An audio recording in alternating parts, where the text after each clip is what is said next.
This story is titled, I found a group chat where my fiance called me a temporary supportive wallet. Her friend replied, "Girl, milk it." I said nothing. Today she showed up to my apartment screaming my name after 25 unanswered calls. Hey everyone, before we jump into today's video, I need your help. We've noticed the channel is losing some traction, and subscribing is one of the best ways you can support us. It's quick, free, and it helps us keep bringing you awesome content. Your support means the world. Let's keep this channel growing together. Thanks so much. Now let's start the video. I never thought I'd be posting this shit on Reddit, but here we are. Seriously, if you told me a year ago I'd be writing a novel-length post about my failed relationship for strangers on the internet, I would have laughed in your face. But sometimes life throws you curveballs. And sometimes those curveballs are shaped like your fiance's true personality. I'm Mike, 36, working in IT security for a mid-sized tech company in the Midwest. Not the glamorous Silicon Valley stuff with ping pong tables and free kombucha, but solid work that pays well and doesn't make me want to jump out a window every Monday morning. I handle network security, threat assessment, and occasionally have to explain to the CEO why he shouldn't click on emails promising to increase certain body parts. A bit about me. I grew up in Michigan, blue-collar family. Dad worked at the auto plant for 35 years. Mom was an elementary school secretary. They raised me with those classic Midwestern values. Work hard, save money, treat people with respect, and never spend what you don't have. Pretty old school stuff, but it served me well. I put myself through college doing night classes while working full-time at a Best Buy. Took me 6 years instead of 4, but I graduated with minimal debt and worked my way up from help desk to where I am now. I'm not what you'd call a catch in the conventional sense. I'm about 5'10" inches, carrying an extra 15 pounds from too many late nights, troubleshooting server issues with only pizza for company. I can't grow a proper beard. It comes in patchy, I've tried. And my fashion sense could be described as functional at best. My apartment is decent, but nothing special. A 2-bedroom in a safe part of town with reasonable rent. I drive a 2018 Honda Civic that I keep meticulously maintained. I have enough in my 401k to retire someday, and enough savings to weather most storms. My hobbies are painfully predictable for a tech guy. Video games, sci-fi novels, hiking when I can drag myself outside, and tinkering with old computers. I have a small circle of good friends, most from college or work, who I game with online a couple nights a week. We're all busy with careers, and some have families, so our Discord sessions are basically our version of guys' night out. In other words, I'm just your average dude. The reliable guy. The one friends call when they need help moving, or when their computer catches some Russian virus from those sketchy streaming sites. Not the life of the party, but I can hold a conversation about anything from the latest Marvel movie to why crypto is probably a terrible investment. Yeah, I said it. I'm not rich, but I'm comfortable. Took me 15 years of grinding to get here. Then there's Olivia. She's 29, with this perfectly curated Instagram aesthetic. You know the type. Every photo looks like it belongs in a magazine, with that same filtered sunlight, those same carefully arranged props, those same inspirational quotes in the captions that sound deep until you actually think about them for more than 5 seconds. Rise above the ordinary, posted under a photo of a $25 smoothie bowl. She calls herself an influencer and social media consultant, and sometimes a digital nomad, though I've never actually seen her nomad anywhere except to the nearest Starbucks. Her Instagram bio says empowering women through authentic living, which apparently means posting photos of products she got for free, with discount codes her followers can use to pay full price. We met at my buddy Dave's housewarming. I was hiding in the kitchen talking about this sci-fi book I was reading, and she walked up looking like she stepped out of a magazine. Way out of my league. Like not even playing the same sport. She had this perfectly styled blonde hair, yoga-toned body, and the kind of smile that makes you immediately suspicious about what she wants from you. But then she laughed at my jokes, and asked follow-up questions about my boring job, and touched my arm when I said something she found interesting. For a guy who usually blends into the wallpaper, this was intoxicating. I thought, how did I get this lucky? Later I found out from Dave that Olivia had just broken up with some entrepreneur guy who couldn't commit to her vision, and she was looking for someone more grounded. I should have recognized that as code for looking for a stable bank account. But hindsight is 20/20, right? We exchanged numbers, started texting, had a few coffee dates where she'd show up looking Instagram ready while I was just happy my shirt didn't have visible stains. Then dinner dates where I always picked up the check because she would do this thing where she'd reach for her purse really slowly, giving me plenty of time to say, I got this, like a proper gentleman. 3 months in, we were officially dating. She updated her Instagram bio to include a heart emoji. I got introduced to her friends, all equally beautiful women with equally vague careers in branding or content creation. They would all air kiss and talk about collabs and algorithms while I stood awkwardly holding drinks I had paid for. Then came the bombshell. 4 months into dating, she mentioned her lease was up and her landlord was literally the worst. Said her roommate was a toxic energy vampire and she needed to get out ASAP. I, being the naive idiot that I was, offered my spare room with the intention of splitting expenses. That's where the nightmare began. Looking back, I can pinpoint the exact moment I should have run for the hills. It was moving day, and Olivia showed up with a professional moving company I hadn't known about. A service I later found out cost $1,800 for their white glove package, where they did all the packing and unpacking. When I raised an eyebrow at the 3 guys in matching uniforms, arranging her crystals on shelves, she just said, "Oh, I thought I mentioned it. I can't lift heavy things because of my back. Old yoga injury." The first month, she had a cash flow issue because a brand deal fell through. The company had changed direction and wasn't aligned with her energy anymore. Cool, I covered rent. No big deal. She's building a business, right? These things happen. The second month, her MacBook Pro just couldn't handle her editing needs anymore, and she needed the newest model to stay competitive in the digital space. I put it on my credit card after she promised to pay me back when her collaboration checks cleared. That MacBook cost $3,200 with all the upgrades she insisted were industry standard. By month 3, half of my second bedroom had been transformed into a content creation corner with professional lighting, a backdrop system, and some ridiculously expensive camera that was what all the top creators use. Again, my credit card took the hit.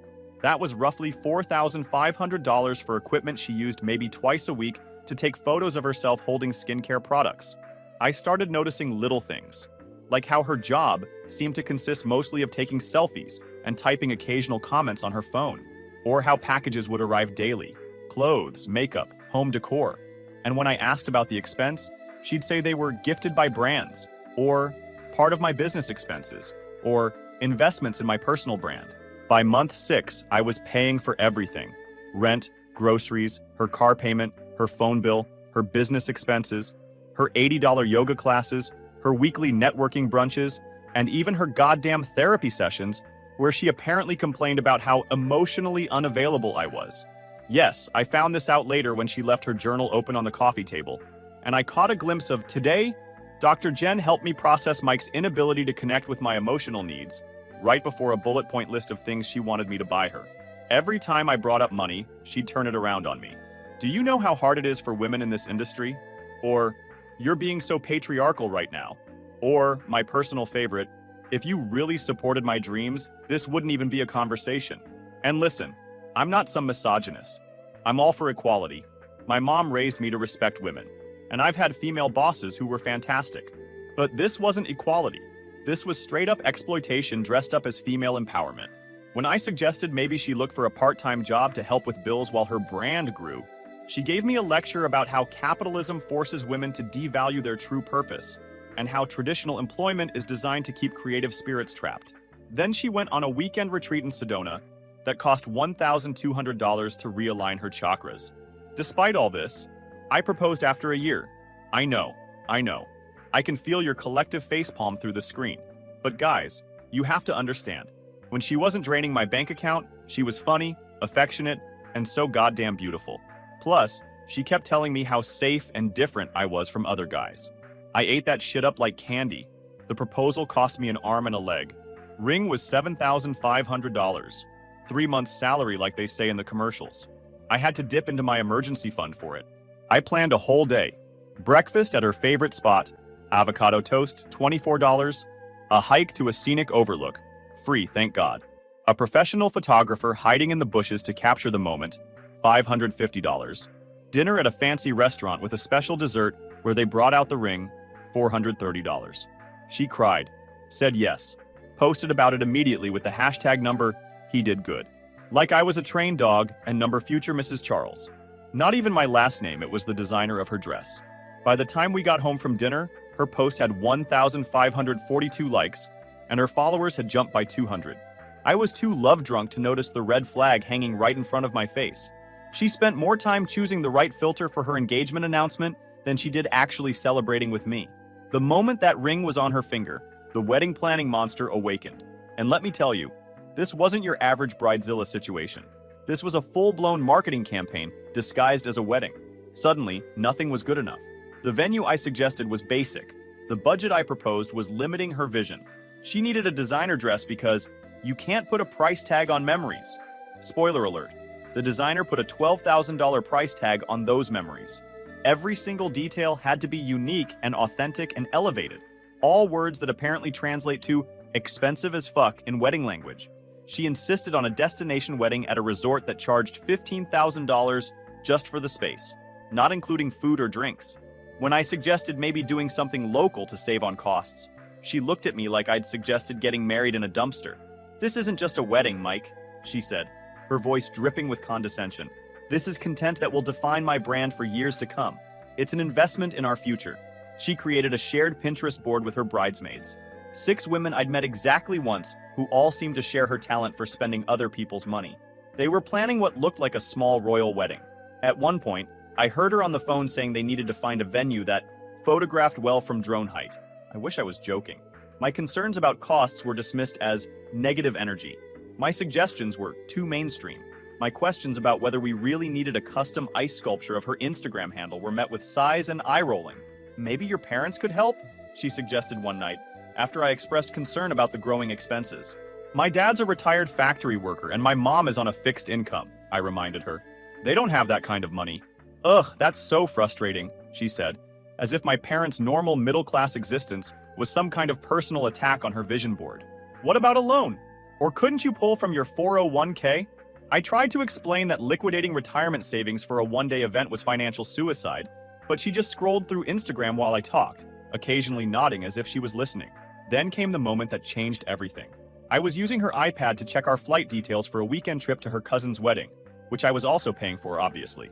She'd left her messaging app open, and a group chat called Bride Tribe was active.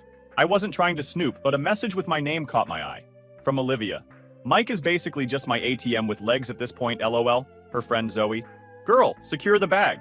Another friend, Ashley. "Milk him until the wedding, then trade up once you've got your following built. Classic strategy." Olivia again. "He's so boring but OMG so stable. Like human Ambien with a 401k. Ashley. "Men like that are stepping stones. Use him to fund the lifestyle, then find someone who actually excites you once you've got enough followers." Olivia. "Exactly. And if he gets clingy after I'm done, I'll just post some vague story about how he was controlling, and everyone will take my side anyway." I sat there for almost an hour, reading months of conversations about me. They called me the sponsor. They joked about how I was investing in her brand. They discussed which parts of my personality were most exploitable. One girl even suggested Olivia should accidentally get pregnant to lock down the finances before making her exit. But what really got me, what really fucking broke me, was when one of her friends asked if she actually loved me at all. Her response? "Love is a patriarchal construct designed to make women settle. I love what he provides." Same thing. I closed the iPad, put it back exactly where I found it, and went to the kitchen to make dinner like nothing had happened. That night, when she kissed me and said, "You're the best, babe," I smiled and said, "Anything for you." Inside, something had died. The next few weeks were the most surreal experience of my life. I was living with someone who had explicitly stated her intention to use and discard me, yet I had to pretend everything was normal while I figured out my exit strategy. Olivia was on cloud 9, planning our future while I was secretly planning my escape. She never suspected a thing. Why would she? In her mind, I was just the ATM with legs. Predictable, reliable, and easily manipulated. She'd come home excited about wedding venues she'd toured that were way outside our budget, and I'd nod enthusiastically. She'd show me color swatches for bridesmaid dresses, and I'd give thoughtful opinions. She'd talk about flying in a celebrity chef for the rehearsal dinner, and I'd say, "Great idea, babe," all while documenting every dollar she'd spent of mine over the past 15 months, all while taking screenshots of her messages, all while moving my important documents to a safety deposit box at a new bank. The wedding date was set for 6 months out. We'd already put down deposits on several vendors, deposits I knew I'd never see again, but considered a small price to pay for freedom. One morning over avocado toast that I made, she started talking about the honeymoon. "So I found this incredible villa in the Maldives," she said, scrolling through pictures on her phone. "It's got its own infinity pool, private chef, and the best part? The Overwater Bungalow is literally made for Instagram. I could do a whole content series called Honeymoon Goddess and tag all these luxury travel brands. Sounds amazing, I said. What's it cost? Only $2,200 a night, which is actually a steal for what it is. Figure 2 weeks, plus flights, activities, my resort wardrobe, probably around $45,000 all in. But think of the content value, $45,000. That was more than my entire emergency fund. But I just smiled and said, let me handle the booking. I'm good with travel logistics. You're the best, she said, not even looking up from her phone. Oh, and can you take out another $5,000 for my Bride Body program? It's this exclusive personal training package. All the influencers are doing it. Anything for my queen, I replied. That night, while she was doing a live stream about authentic relationships, the irony, I started moving money around. New bank, new accounts, new passwords. I documented every text, every email, every receipt. I backed it all up to the cloud under an email she didn't know about. I wasn't just angry, I was methodical. I watched her on that live stream talking about how communication and honesty are the cornerstones of any successful relationship, and something inside me finally snapped. Not in a violent way, in a clarity way. Like when you've been looking at one of those magic eye pictures for hours, and suddenly you can see the 3D image. I realized I didn't just need to leave her. I needed to make sure she couldn't do this to anyone else. I needed to expose her not just to me, but to the world she so carefully curated for her followers. Over the next month, I built what I called Operation Freedom, a comprehensive escape plan with multiple phases. I created a whole document with timelines, action items, and contingency plans. Yeah, I'm a nerd even when I'm plotting revenge. Phase 1, financial separation. I moved 80% of my savings to a new bank. I froze my credit cards except for one with a low limit that I kept for appearances. I changed my direct deposit information at work. I documented my personal property with photos and serial numbers. I calculated exactly how much money she had cost me. $86,431.27 over 15 months. Phase 2, exit strategy. I found a small apartment across town and paid 6 months rent upfront. I slowly moved my important documents, family heirlooms, and irreplaceable items when Olivia was at her content creation workshops. I updated my address with the post office, my employer, and all my important accounts. I told a trusted coworker what was happening in case things went sideways. Phase 3, the honeymoon switch. This was my masterstroke. I didn't cancel the honeymoon bookings, I modified them. Same dates, same cost, completely different experience. Instead of the Maldives, I booked a wilderness survival retreat in northern Alaska. No Wi-Fi, no electricity, no running water, just wilderness skills training, group therapy sessions focusing on entitlement and narcissism, and Spartan accommodations in shared cabins. The website described it as breaking down the ego to rebuild the soul. Non-refundable, no exceptions. I made sure all the confirmation emails went to my personal account, not our shared one. As far as Olivia knew, we were still going to the Maldives. I even showed her fake confirmation pages I'd mocked up to keep her thinking everything was on track. Phase 4, the receipts. I compiled every screenshot, every bank statement, every message where she talked about using me into a professionally bound book titled The Price of Loving You, an itemized statement. The first page was a spreadsheet showing exactly how much money she had cost me broken down by category. Rent and utilities, $22,400. Food and dining, $9,150. Her car payments, $6,480. Her phone bill, $2,160. Business expenses, $15,780. Clothing and personal items, 11,342. Vacations and trips, 7,890. Wedding expenses, 11,229.27. Total, 86,431.27. I made multiple copies of this book, one for her, one for her parents, who she always talked about impressing, one for the bridesmaids, and one for myself as a reminder never to be this stupid again. Phase 5, the timeline. I scheduled everything around her bachelorette weekend, a 5-day trip to Miami with her tribe, that I had funded, of course. That would give me enough time to execute the final phase without her physical presence complicating things. Meanwhile, the wedding planning continued. Deposits were paid, invitations were designed, but not yet sent, thankfully. Olivia became increasingly demanding. Nothing was good enough. My suggestions were basic. My concerns were negative energy. When I mentioned maybe scaling back due to budget constraints, she actually said, Money is a social construct invented by men to control women's dreams. One night, she made me sleep on the couch because I questioned why we needed to spend $3,000 on custom cocktail napkins with our faces printed on them. If you can't support my vision, she said, maybe you should reconsider if you're husband material. I just nodded and said I'd do better. The wedding was 3 weeks away. I took vacation days leading up to her bachelorette weekend to finalize my preparations. I paid off the balance on my credit cards. I changed all my passwords. I made sure all wedding vendors had my direct contact information for payment purposes. I practiced what I would say if she somehow caught me before I was ready. I also did something I'm not proud of, but felt necessary.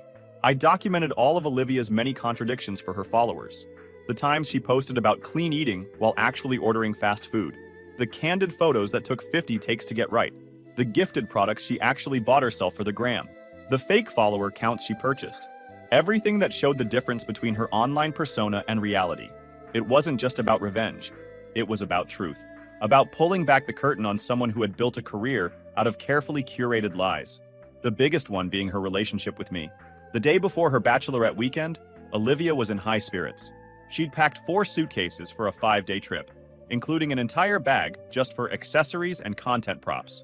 "I'm so excited to have my last hurrah as a single woman," she said, as if she hadn't been spending my money like we were already married for the past year and a half.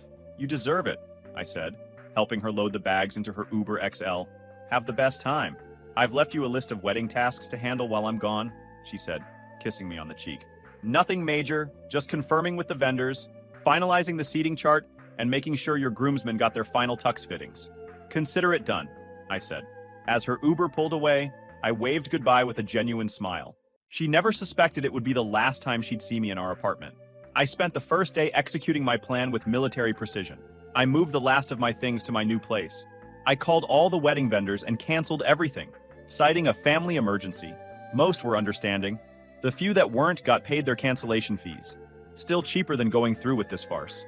I drafted emails to my close friends and family explaining the situation and why there would be no wedding. I didn't throw Olivia under the bus in these messages, just said we had fundamental differences that couldn't be reconciled.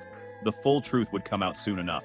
I also drafted a detailed email to my boss, explaining why I might need additional time off and asking for flexibility with remote work if Olivia decided to make things difficult. My boss, who had met Olivia at the company Christmas party and watched her spend the entire night networking instead of talking to me, simply replied, "Take whatever time you need. Your job is secure." I left one envelope at her mom's house, one with her maid of honor, and one at our apartment on the kitchen counter. The envelope contained the complete book of screenshots, messages, and financial statements. A USB drive with video recordings of her mocking me to her friends when she thought I wasn't home. A letter explaining exactly why I was leaving.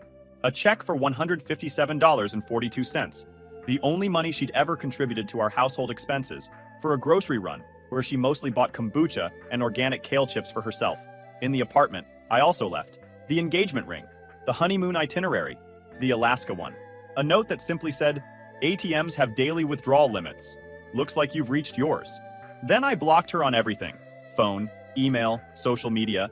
I told my building security not to let her in under any circumstances. I warned my workplace about a potential disgruntled ex situation. I went completely dark. For the first 2 days of her bachelorette weekend, I felt nothing but relief. Then on day 3, the bomb detonated. I was settling into my new apartment when the texts started coming in from unknown numbers. Her friends trying to reach me. I ignored them all. Then came the social media storm. According to my friend Dave, who still followed her, Olivia had apparently cut her Miami trip short after her mother called her, hysterical about the package I'd left. She posted a tearful video claiming I had abandoned her without warning and was financially abusing her by pulling out of our wedding at the last minute. Her followers rallied around her initially, until her own bridesmaids started jumping ship.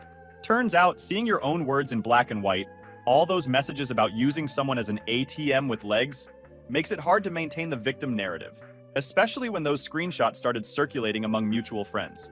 Her maid of honor was the first to publicly distance herself, posting that she couldn't in good conscience support someone who would treat another human being this way. Others followed.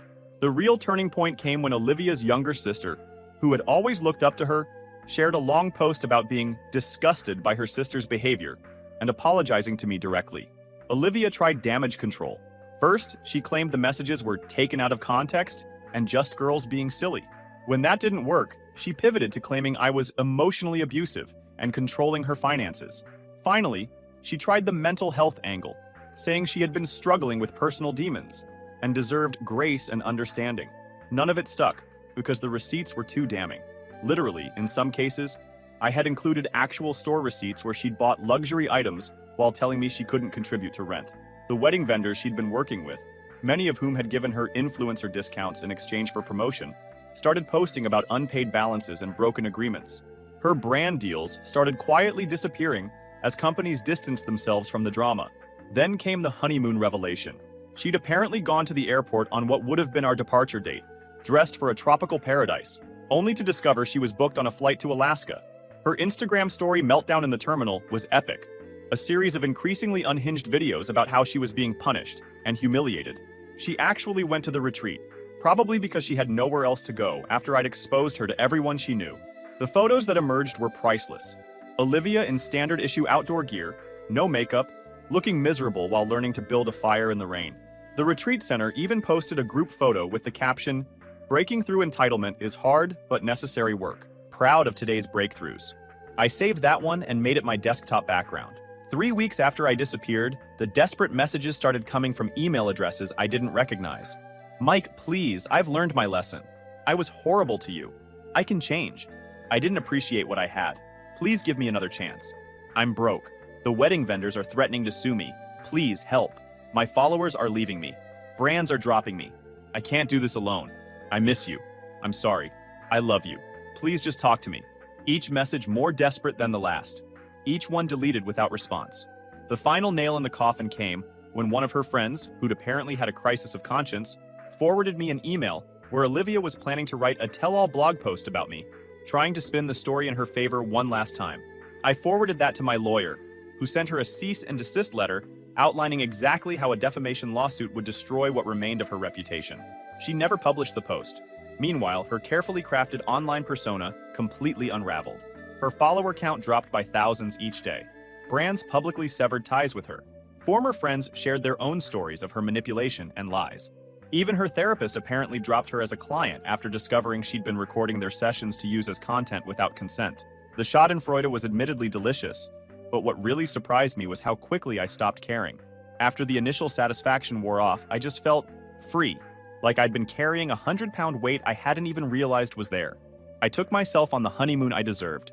2 weeks in Japan, solo traveling, seeing all the places I'd always wanted to visit, but Olivia had dismissed as not aesthetic enough. I hiked Mount Fuji, I ate at tiny ramen shops, I wandered through temples without having to stop every 5 minutes for a photo shoot. I posted exactly one photo, me, smiling at the top of Mount Fuji at sunrise. The caption, "Some people climb mountains, others pretend they did for the gram. Know the difference." My friends later told me that photo drove Olivia absolutely insane. She couldn't understand how I could be happy without her. In her world, I was supposed to be devastated, begging for her to come back. The idea that I could not only survive but thrive without her was incomprehensible. 6 months later, I heard through mutual friends that Olivia had moved back in with her parents and was working as a barista. Apparently, being a social media consultant doesn't pay well when your social media is a dumpster fire.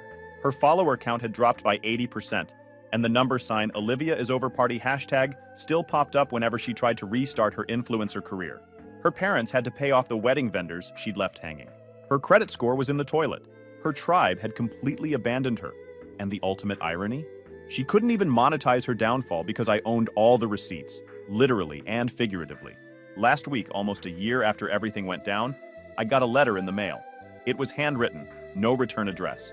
Inside was a check for $32,651.29, exactly half of what she'd cost me during our relationship, along with a note that just said, "I'm sorry."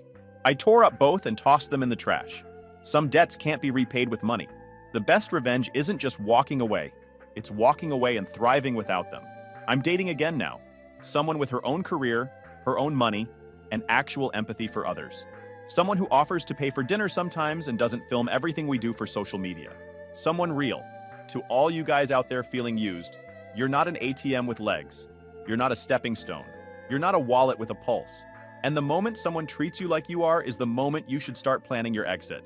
Because some people don't deserve closure. Some people just deserve consequences. Edit. Holy shit, this blew up overnight. Thanks for all the awards and support. To answer some common questions. 1. Yes, this is all 100% true. 2. No, I don't feel bad about how I handled it. 3. Yes, I kept the dog. She only got it for Instagram photos anyway and never actually walked it. And 4. No, I won't share her social media handles because that would be doxing and against sub rules. Trust me though, if you look up failed influencer meltdown from last spring, you might find some coverage. Edit 2. People asking for tax advice. Yes, I consulted a CPA about writing off the business expenses I paid for. No, most weren't deductible because they weren't actually for a legitimate business. Lesson learned there too. Edit 3. To the people DMing me saying I was too harsh. Would you be saying that if genders were reversed? If a woman discovered her fiancé was using her for money and planning to leave her after the wedding? Just asking.